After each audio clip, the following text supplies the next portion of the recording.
नमस्कार. महा MTVमध्ये आपल्या सर्वांचं हार्दिक स्वागत आहे. मी चंद्रशेखर नेने, आंतरराष्ट्रीय घडामोडींचा अभ्यासक.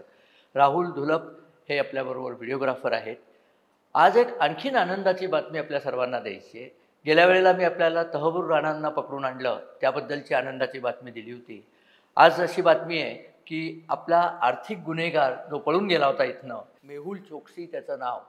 आणि तो इथून पळून गेला, वेस्ट इंडिजला गेला. वेस्ट इंडिजमधनं पळून तो बेल्जियमला आला आणि बेल्जियम सरकारने त्याला आपल्या विनंतीवरनं आता धरलेला आहे. आणि त्याच्या प्रत्यार्पणाची मोहीम आता सुरू झालेली आहे. जसं तहबूर राणाला आणण्यात आलं, तसंच या मेहुल चोक्सीला सुद्धा आणण्यात येईल. इथे 2-3 गोष्टींचं मला क्लॅरिफिकेशन करायचं आहे. पहिली गोष्ट म्हणजे तहबूर राणा हा दहशतवादी आहे आणि त्याचे गुन्हे हे दहशतवादी स्वरूपाचे आहेत. मेहुल चोक्सी हा आर्थिक गुन्हेगार आहे. त्याने आपल्या इथल्या बँकांना चुना लावून प्रचंड प्रमाणावर पैसे परदेशात पाठवले किंवा स्वतःच्या खिशात घातले. त्यामुळे मेहुल चोक्सीचा गुन्हा आणि तहबूर राणाचा गुन्हा हे दोन्ही देशाविरुद्ध जरी असले तरी त्याची प्रत निराळी आहे. आणि त्यातनंही महत्त्वाची गोष्ट म्हणजे तहबूर राणा हा तर परदेशी नागरिकच आहे. हा उघड पाकिस्तानी नागरिक आहे आणि नंतर त्यांनी कॅनडाचं नागरिकत्व घेतलं. असा मेहुल चोक्सी हा मूळ भारतीय नागरिक होता आणि नंतर त्यांनी 2017 साली इथून तो नागरिकत्व त्यांनी अँटिग्वा या वेस्ट इंडिजमधल्या एका बेटाचं घेतलं.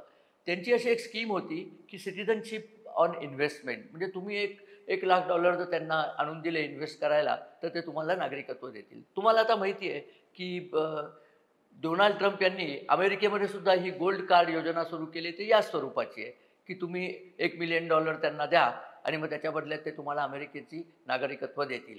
असा काहीसा प्रकार आहे. आता ही कशी मोडस ऑपरेंडी असते की भारतात गुन्हे करायचे, प्रचंड पैसे कमवायचे, ते परदेशी पाठवायचे यानं त्या वेगळ्या रूपाने, आणि उघडकीला येईल असं दिसलं तर त्याच पैशातनं एक रक्कम या अँटिग्वासारख्या देशांना द्यायची आणि त्या देशांनी तुम्हाला नागरिकत्व द्यायचं.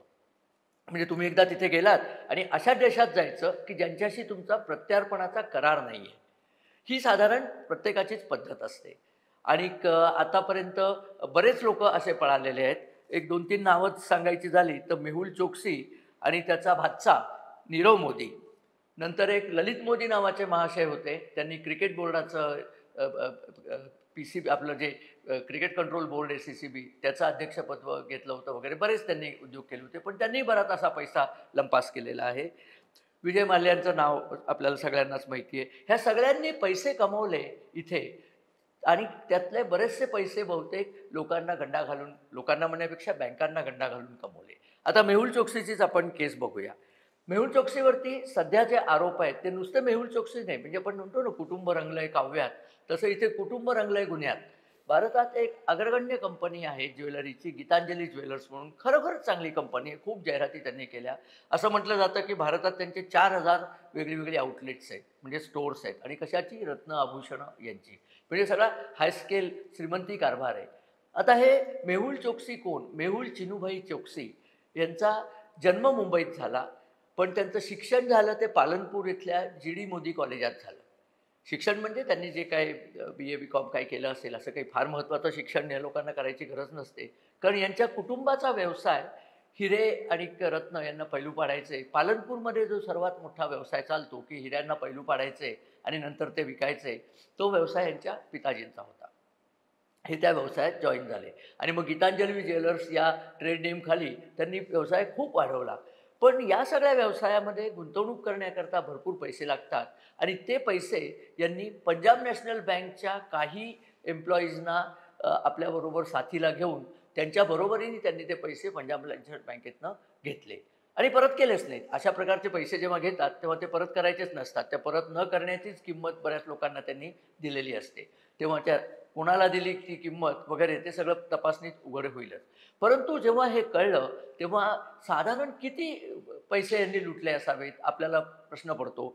तर इथे आकडा जो दिला आहे तो 13,850 कोटी 13,850 कोटी रुपयाला यांनी गंडा घातलेला आहे आणि हे गंडा घालून अँटिग्वाला पळून गेले. अँटिग्वाचं नाव आपल्याला माहिती असतं बरं का. अँटिग्वा हे वेस्ट इंडिज बेटांमधलं एक प्रसिद्ध बेट आहे. अँटिग्वा आणि बार्बाडोस अशी 2 बेटं, त्यांचं एकत्र सरकार आहे. तर त्यातनं विवियन रिचर्ड्स हा जो खेळाडू आहे तो अँटिग्वातनं आलेला आहे. त्याच्याशिवाय कर्टली ॲम्ब्रोज पण अँटिग्वाचा आहे.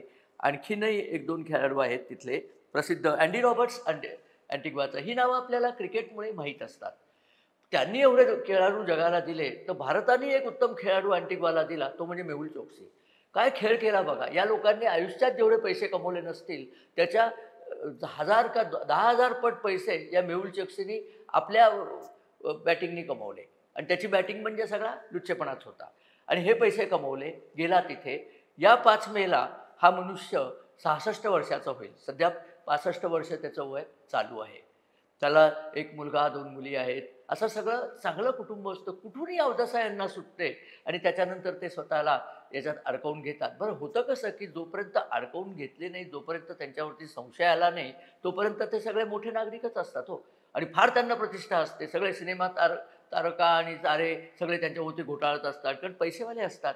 मुंबईमध्ये त्यांचे 70 एक फ्लॅट त्यांचे होते मुंबईमध्ये. आणि काही खूप असतं, म्हणजे पैसे यांच्याकडे इतके असतात, की सगळीकडे ते पसरून ठेवलेले असतात. यांना जेव्हा पकडलं नाही, यांना जेव्हा त्यांच्यावरती आरोप ठेवले किंवा जेव्हा कळलं यांनी चोरी केली, पंजाब नॅशनल बँकचे मला वाटतं 8 का 9 लोकांना पकडण्यात आले आणि बडतर्फ करण्यात आले, ज्यांनी यांना मदत केली त्यावेळेला. तो नेमका घोटाळा कसा केला याच्याबद्दलचे डिटेल्स अजून मला माहीत नाही आहेत. ईडीकडे निश्चितच ते आहेत. ईडीनी असं सांगितलेलं आहे, की या माणसांनी प्रचंड प्रमाणावर पैसे मनी लॉन्ड्रिंग केली. त्यामुळे PMLA prevention of money laundering activity हा जो कायदा आहे, त्या कायद्याचा याच्यावरती बडगा बसलेला आहे. आणि त्या कायद्यामध्ये अनेक कलमं आहेत. त्यातलं एक महत्त्वाचं कलम असं आहे, की याच्यावरती जर तुम्ही ईडीने जर तुमच्यावरती आरोप ठेवले, तर तुम्ही गुन्हेगार नाही आहे हे सिद्ध करण्याची जबाबदारी तुमची असते.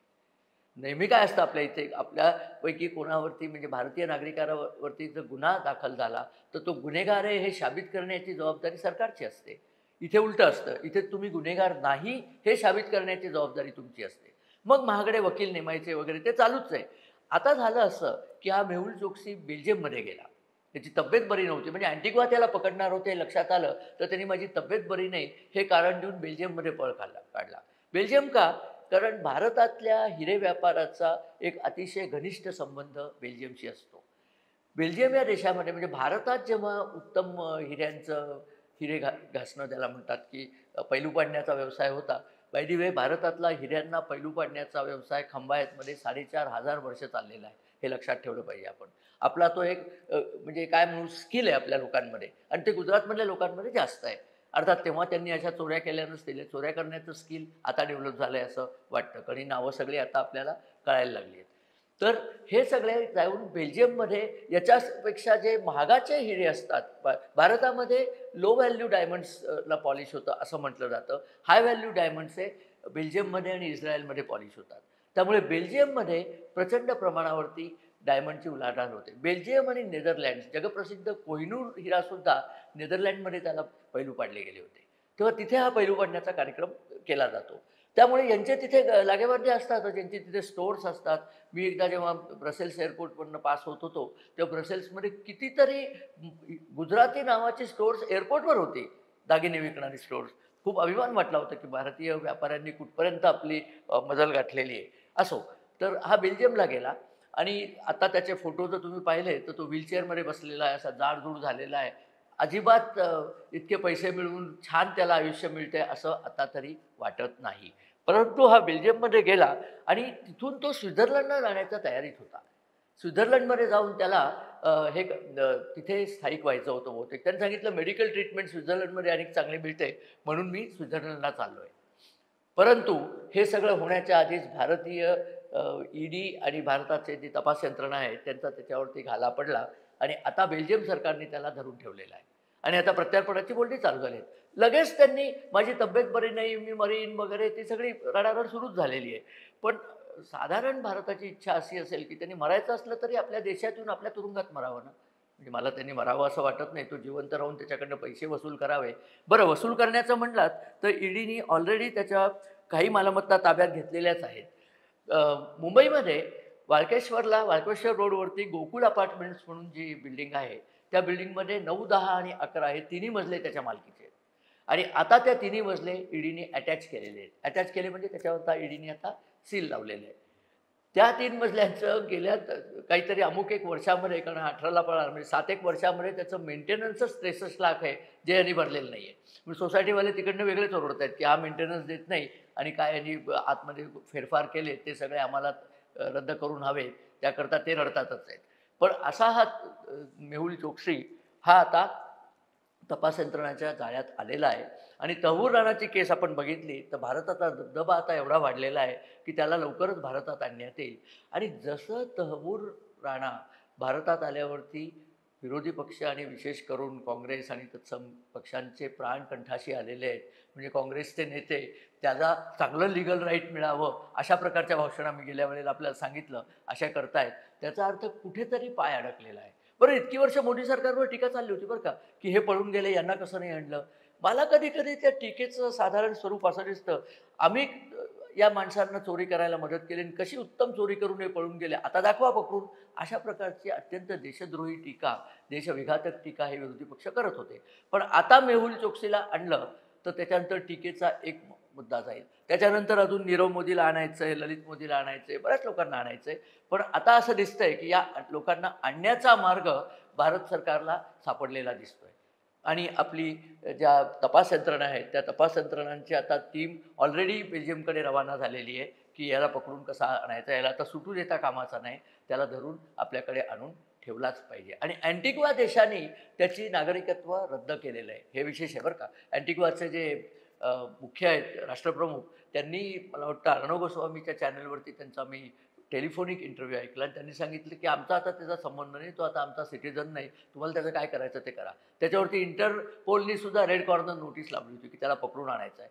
प्रचंड पैसे त्याच्याकडनं वसूल करता येतील अशी, आणि पुन्हा त्याला शिक्षाही देता येईल. जसे बाकीचे पळालेले आहेत ना, त्यांच्या प्रॉपर्टीज त्या अटॅच होतच चालल्या आहेत, धडाधड प्रॉपर्टी अटॅच होत आहेत आणि अटॅच केले म्हणजे ती सरकारमध्ये प्रॉपर्टी येते. अशीच एक केस आपल्याला माहिती आहे नॅशनल हेरॉल्डची चालू आहे आणि दिल्लीतल्या तरी वार्ता अशा आहेत की त्याच्यावरती लवकरच अटकेची कारवाई होणार आहे. कारण जी जामीन कोर्टाने दिला होता तो जामीन आता कोर्ट काढून घेत आहे. त्यामुळे ती पण एक अटक आता दृष्टीपथात आहे. त्यांनी भारतातच घोटाळा केला, म्हणजे परदेशात तर घोटाळे केलेच असतील पण भारतात घोटाळा केला. तर ही सगळी जी लोकं आहेत ही तुमच्या आमच्या जीवनामध्ये यांनी काही ढवळाढवळ केली नाही, कारण यांनी हिरेच विकले वगैरे असं आपल्याला जे वाटतं ना ते तितकंसं खरं नसतं. अशा प्रकारे मिळवलेला पैसा कुठे कुठे गेला आपल्याला माहीत नसतं. कदाचित दहशतवाद्यांच्या हातात गेला असेल, त्यांनी तो पैसा वापरून आपल्या इथे दहशतवाद केला असेल. त्यामुळे यांना पकडून यांना शिक्षा होणं अतिशय आवश्यक आहे. नरेंद्र मोदी सरकारने आणि स्वतः नरेंद्र मोदींनी सांगितलं होतं की खाऊंगा नहीं और खाने नहीं दूंगा, गरीब का पैसा लूटकर जो जो लोग भागे हैं उन सब का हिसाब होगा, असं त्यांनी सांगितलेलं आहे. आणि आता आपल्याला दिसतंय तो हिशोब करण्याची वेळ आलेली आहे. बघूया किती लवकर हा मेहुल चोक्सी परत येतो. आल्यानंतर तो कोणाच्या नावाने रडतो आणि त्याचा भाचा, आता हा मामा आलेला आहे, आता भाचा अजून यायचा आहे नीरव मोदी, कदाचित त्याची आता वर्णी लागेलच या प्रकारामध्ये. उरलेले बाकी लोक आहेत ते सुद्धा येण्याच्या. एक तुम्हाला गंमत म्हणून सांगतो, इंग्लंड हा देश अशा सगळ्या लोकांना आश्रय देत असे आणि काय करायचं, त्यांना आश्रय देताना त्यांच्या पैशावरती मिळतील तेवढे ताबा घ्यायचा. त्याच्यावरती एक पुस्तक चांगलं लिहिलेलं आहे, त्याचा लेखक माझ्या आत्ता समोर नाही आहे.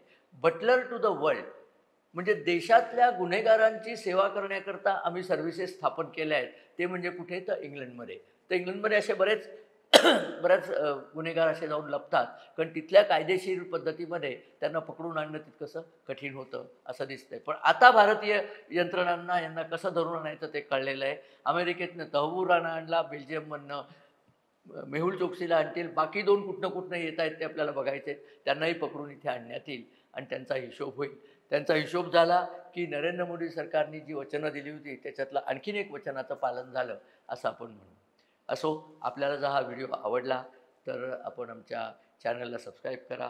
आपल्या कमेंट्स आणि आपल्या लाईक्स आमच्याकडे येऊ देत आणि आपल्या मित्रपरिवारामध्ये हा व्हिडिओ शेअर करा. आणि आपल्या कमेंट्स, माझ्या आधीच्या व्हिडिओवरच्या काही प्रातिनिधिक कमेंट्स मला वाचून दाखवायच्या आहेत. आधीचा व्हिडिओ जो तहवूर राणाबद्दल केला होता तो अतिशय आपल्याला आवडलेला आहे.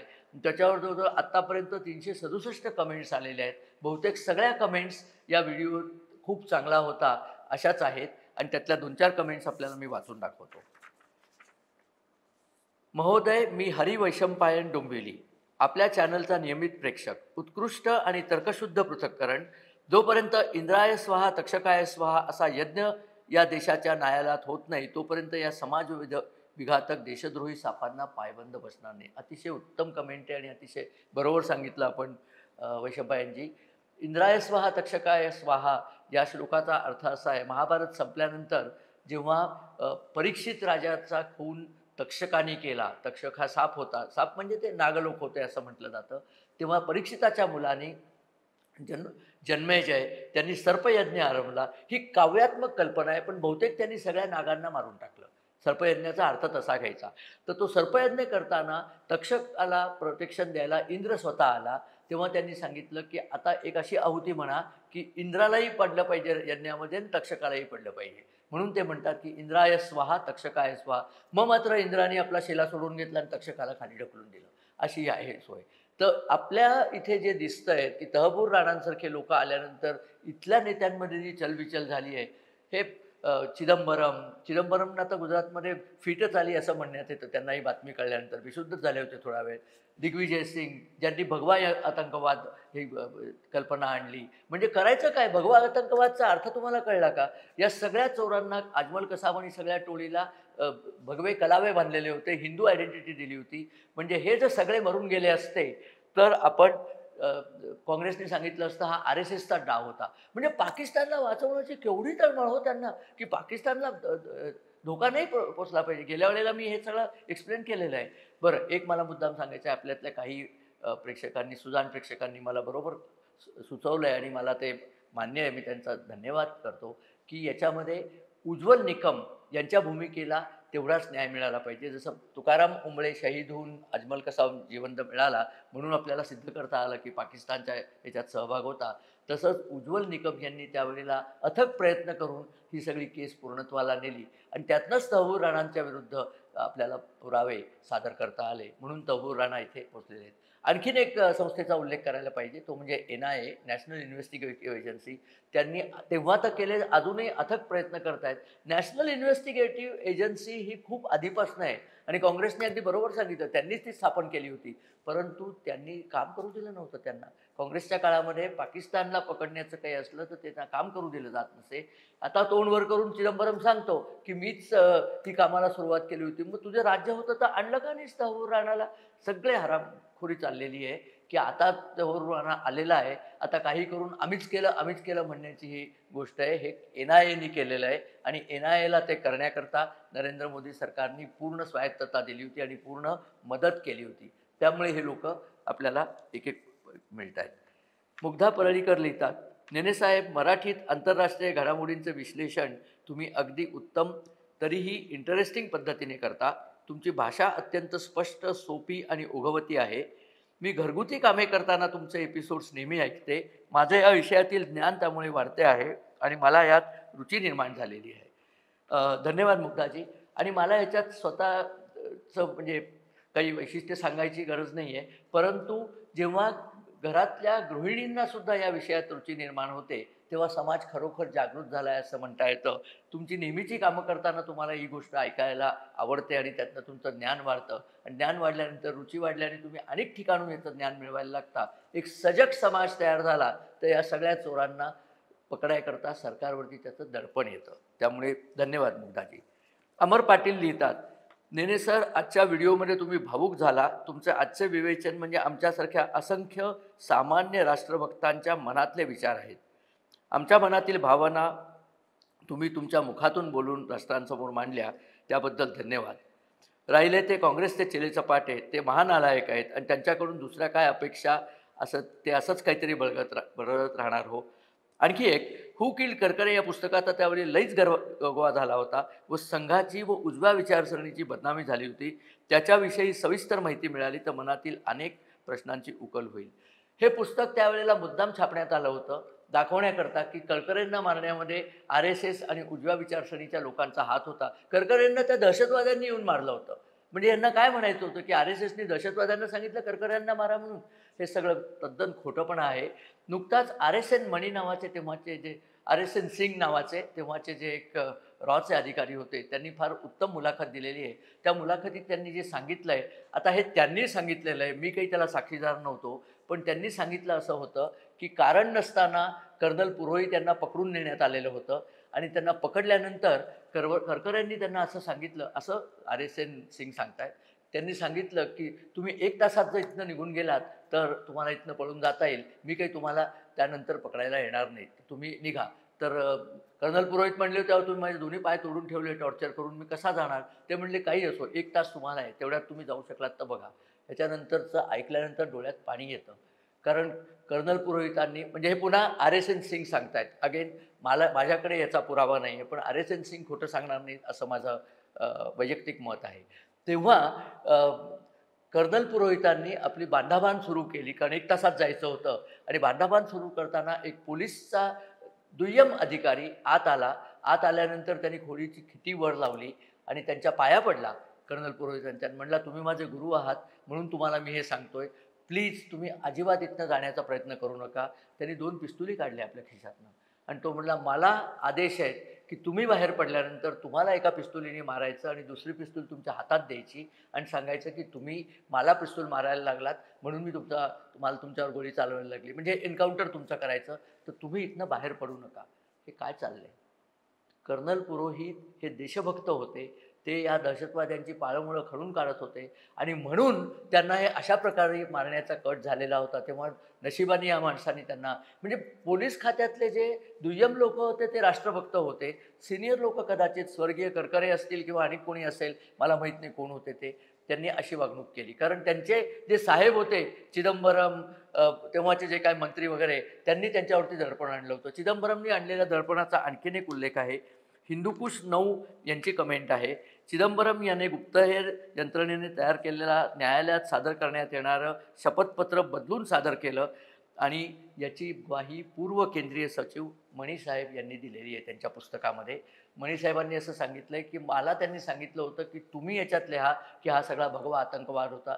मणी म्हणले की मी हे सांगणारच नाही, कारण हे खोटं आहे सगळं, असं काही नव्हतं. त्याच्यावरती मणी साहेबांना टॉर्चर करण्यात आलेलं आहे आणि तेव्हा चिदंबरम हे गृहमंत्री होते. मला वाटतं या सगळ्याचा हिशोब करण्याची वेळ आलेली आहे. आता नुसतं बोलणं, माझं बोलणं, तुमचं ऐकणं इथे न थांबता या सगळ्यांचा हिशोब करून त्यांच्या पदरात त्यांचं माप घातलं पाहिजे. या प्रकारच्या गुन्ह्याला जबर शिक्षा आहेत, त्या सगळ्या जबर शिक्षा त्यांच्यावर एकाच वेळी लावल्या पाहिजेत, अशी माझी हार्दिक इच्छा आहे. असो, पुढे काय होतं ते आपण बघूच या. आपल्याला हा व्हिडिओ आवडला असेल अशी अपेक्षा करतो. नमस्कार आणि धन्यवाद.